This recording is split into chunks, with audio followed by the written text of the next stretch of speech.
Jason, thoughts on prehab isolation movements? There is no such thing as an isolation movement. That's a bodybuilder myth from the bodybuilding world. It's not used in exercise science.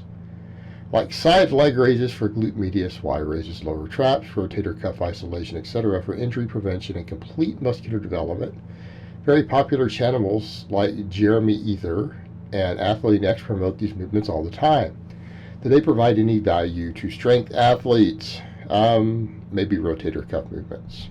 Okay, maybe rotator cuff movements, and it's only because sometimes when we're training really hard, a lot of the external muscles and larger muscles might pass our rotator cuffs, but that's not even always the case for people who do a lot of upper back work. So let's stop and look at kind of what you're saying here. First of all, you do need to understand there is no way to isolate a muscle. Number two, side leg raises. That doesn't even really work the glutes. What? You're not going to build glutes doing that. Okay, go back and look at stuff like glutes. Do you realistically think any of these smaller exercises with minimal loading are going to cause enough tension on one of the largest muscles in the body like the glutes? Do you know how big the glutes are? You know how much force glutes are capable of generating? Right? You're not going to build glutes with these things. That's a myth used to sell stuff to chicks. Big movements, squats, deadlifts, good mornings, reverse hypers. Okay. Possibly glute bridges, hip thrusts. Those are going to go with the glutes. In fact, even look at some of those, that study comparing the hip thrust with a full squat. Which one produced more glute growth? The squats did. Wasn't a lot more, but they produced more growth in a very well done clinical trial. You really think these little leg raises are going to do anything there? Okay, I don't think so. Y raises lower traps? Not really. Build lower traps. You try doing rows and deadlifts. Okay. And then we could talk about a lot of the rotators, but I want you to think about this. Are your rotators really going to be a problem if you have well-developed upper body musculature from training a wide variety of angles? People who do too much minimalist training, yeah, it's a concern. Absolutely a concern. But if you see someone who actually has well-developed all three heads of their delts, rhomboids, mid-traps, again, they have rear delts, you really think any of their rotator cuffs are going to be underdeveloped? Probably not. I would suggest to you that for complete development, because most of these things aren't going to give you muscular development, you're trying to hopefully work some little smaller muscles. But those muscles get worked with other stuff.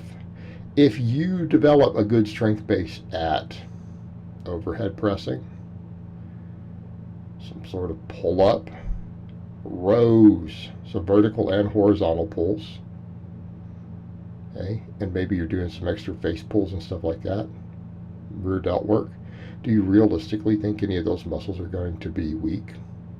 No. We tend to have muscle imbalances with them because people focus too much on certain movement angles and they don't develop all the big angles.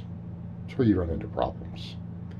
So realistically, no, I don't think these people are giving you good advice. If that's what they're telling you need to be doing. Right? Because I'm big on saying, hey, we need to train all these different angles as strength athletes. We don't need to just squat, bench, and deadlift. But a lot of this other stuff is not really a good use of your time. Other than maybe the face pulls. I'll agree that face pulls and some band work for the rear delts. Okay, absolutely. Most of the other stuff, nope. All right, next question. I have had very good strength gain since March doing your style of conjugate. Squats going from 385 to 425. Deadlift from 445 to 475. Press 185 to 205. Bench from 325 to 324. I've gained about 8 pounds. Eating clean and right around maintenance calories, 2 slightly higher. Oh, I'm not going to say realistically. Gone from March to now 8 pounds. You're definitely in a surplus.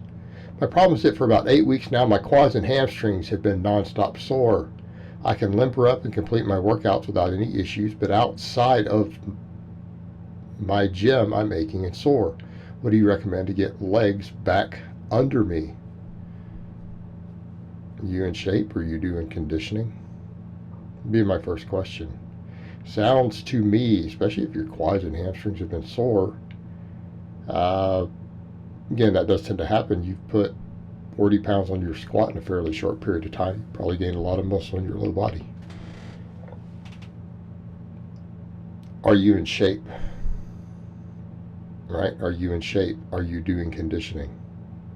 Sounds like you might not be. It's impacting your recovery there. Okay. Could be an issue. Definitely could be an issue if you're doing speed squats and speed pulls with bands. Okay. Might be time to either adjust your workloads. Maybe your total training volumes and some of your supplemental lifts might be a little high. You may not be in shape. You may not be doing enough GPP. How much conditioning work are you doing? This would be my first things that I would discuss. Next up, you getting enough sleep? Are you doing soft tissue work for those areas? Right? I need to review a massager. It'll hopefully be reviewed by then that I got sent. A good massager can help. A good massager can help. Getting in, just doing some soft tissue stuff. Get in and maybe foam rolling those things after. Like, it comes to things like foam rolling, I tell people, look, a lot of foam rolling before is a waste of time. Arguably, I've seen Viata put a good argument out that it's dangerous. Potentially dangerous in a worst case scenario. Okay. Doing some afterwards, not so much. Probably not a bad idea. Probably not a bad idea. So get in and do all these things. Do the things that you need to do for active recovery. Okay. General physical preparedness, massaging, foam rolling. Okay. Make sure your protein's on point. Right? Make sure you don't have any dietary deficiencies. But yeah, getting in and working all that tissue of the legs, that can help a lot. Can help.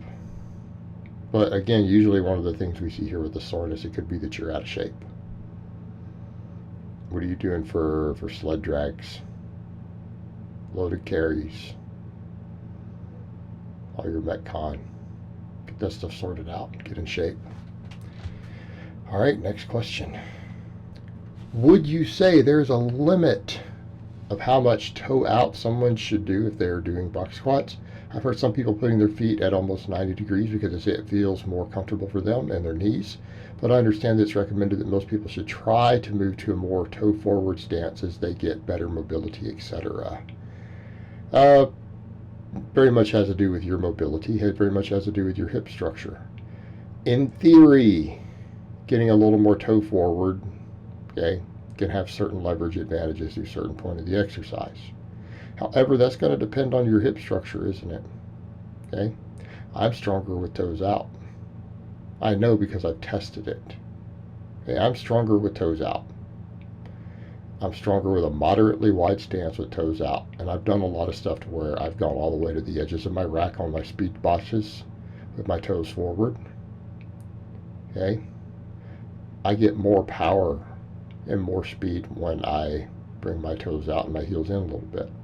Moderately wide stance. Now, keeping in mind, my moderately wide stance to someone who doesn't power squat is an insanely wide stance. So we need perspective there. If you come from an Olympic lifting background, and when a lot of you guys are looking at my stance, you're like, your stance is stupidly wide. From powerlifting perspective, it's modestly wide, right? It has to do with your hip structures, though. Okay, hip angles, hip structure. So I would say experiment with it and mess with the different stuff over time. And when you start doing your speed work, that's going to tell you a lot. When you start realizing how much speed you can generate with different heel and toe positions, that's going to tell you a lot. And we do need to work on getting wider over time on the box. But then things like your mobility, and some of your mobility and range of motion is going to be determined by permanent structures. It may not change. Then when you pull the box out, you do need to be able to reach parallel, okay? And your foot and toe position is going to be largely determined at that point by your hip structures. Okay, you need to be able to get a stance to which you can reach depth. And you want a stance where you can't get much deeper than a meet legal depth. Okay?